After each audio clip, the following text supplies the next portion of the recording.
வணக்கம்மா, எல்லாரும் நல்லா இருக்கீங்களா? வெல்கம் டு தமிழ்மா சமையல். இன்றைக்கி நாம் தக்காளியை வச்சு ஒரு சுவையான ஈஸியான சட்னி பண்ண போகிறோம். இதுக்கு ரொம்ப எந்த பொருளும் தேவையில்லை, தக்காளி பச்சை மிளகாய் மட்டும்தான் வேணும். ஈஸியாக இருக்கும் இந்த சட்னி செய்யறதுக்கு. பொடியாக நான் 1/4 கிலோ தக்காளியை பொடியாக நறுக்கி வச்சுருக்கேன். ஒரு 5 பச்சை மிளகாய் பொடியாக நறுக்கி வச்சுருக்கேன். கொஞ்சம் கருவேப்பிலை, கொஞ்சம் கொத்தமல்லி, 1 டேபிள் ஸ்பூன் மிளகாத்தூள் வச்சுருக்கேன். கொஞ்சம் மஞ்சத்தூள், உப்பு, ஒரு 1/4 ஸ்பூன் பெருங்காயம் போட்டுக்கலாம். ஸ்டவ் ஆன் பண்ணி இப்போ கடாயை வச்சுக்கலாம். 3 டேபிள் ஸ்பூன் எண்ணெய் ஊற்றிக்கலாம். தக்காளிக்கு வதங்கணும் நல்லா, அதுக்காக கொஞ்சம் எண்ணெய் அதிகமாக ஊற்றிக்கணும். எண்ணெய் காய்ச்சி 2 ஸ்பூன் கடுகு போட்டுக்கலாம். ஒரு 1/4 ஸ்பூன் சீரகம் போட்டுக்கலாம். ஒரு 2 ஸ்பூன் உளுத்தம்பருப்பு போட்டுக்கலாம். உளுத்தம்பருப்பு செவந்துச்சு. பச்சை மிளகாய் போட்டுக்கலாம். பச்சை மிளகாய் கொஞ்சம் வதங்கினோம்னா தக்காளி போட்டுக்கலாம்.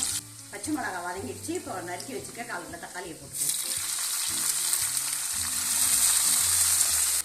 தக்காளி வதங்கிறதுக்கு ஒரு 1/4 ஸ்பூன் உப்பு போட்டுக்கலாம். தக்காளியில் விட்டமின் ஏ, விட்டமின் சி சத்து இருக்கு, இரும்பு சத்து இருக்கு, நோய் எதிர்ப்பு சத்து இருக்கு, நல்லது. தோலுக்கு பளபளப்பு கொடுக்கும் தக்காளி.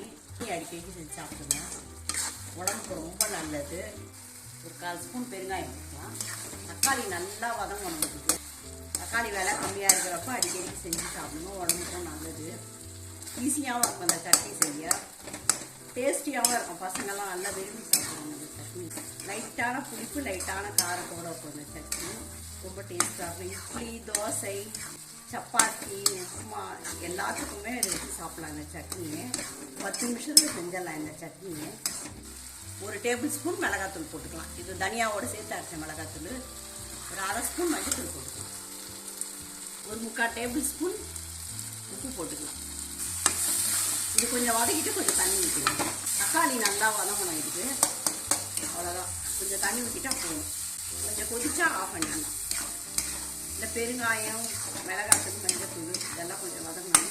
மிளகாத்தூள் வாசனை போகிற அளவுக்கு வதக்கிட்டு தண்ணி கொஞ்சம் ஊற்றிக்கணும். ஒரு 1/2 டம்ளர் தண்ணி ஊற்றிக்கணும்.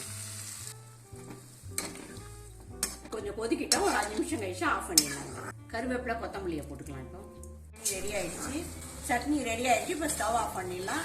இந்த பதத்துக்கு வந்துடணும் தக்காளி. இந்த சட்னி ரொம்ப கட்டியாகவும் இல்லாமல் ரொம்ப திக்காக இல்லாமல் ஒரு கிரேவி போல் இந்த மாதிரி இந்த பதத்துக்கு ஆஃப் பண்ணிடுங்க. தக்காளி சட்னி ரெடி ஆயிடுச்சு. இப்போ ஸ்டவ் ஆஃப் பண்ணிடுங்க.